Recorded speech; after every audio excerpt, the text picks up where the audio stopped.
नमस्कार, मी शिवम निकम, इयत्ता 5वीचा विद्यार्थी, शाळा विद्यामंदिर मालसवडे, तालुका करवीर, जिल्हा कोल्हापूर. महावचन अभियानांतर्गत मी वाचलेल्या पुस्तकाचे नाव आहे छोटी खेळणी.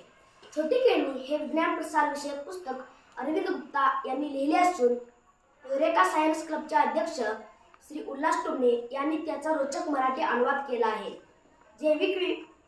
जैविक विघटन न होणाऱ्या प्लास्टिक व ॲल्युमिनियम पासून बनलेल्या व अत्यंत टाकाऊ व निरुपयोगी वस्तूंपासून आनंददायी खेळणी कशी तयार करता येतील हे या पुस्तकातून समजते. फिल्मरोलच्या डब्बीपासून भाता पंप, फुटलेले ट्रॅबॅगपासून फटफटणारे फुलपाखरू किंवा मापनदंड गोल, सिगारेटच्या बॉक्सपासून गमतचक्री तयार करणे अशा एकूण 33 वस्तू बनवण्याचे तंत्र या पुस्तकातून समजते.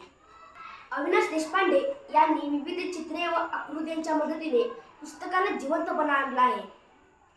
पुस्तकाच्या मुखपृष्ठावर शिडाची मोटार कार, लांब होणारे पोट, संगीत फुगा, जादुई पंखा, बिरबिरणारे फुलपाखरू या खेळण्यांची आकर्षक चित्रे दिली असून ती मन वेधून घेतात.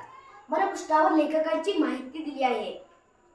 नॅशनल बुक ट्रस्ट इंडिया या संस्थेने यांनी प्रकाशित केलेले 59 पानाचे पुस्तक 70 रुपये किमतीचे असून हे पुस्तक वाचता त्यातील कृती करण्याचा मोह आवरत नाही. इतके हे दर्जेदार पुस्तक आहे. धन्यवाद.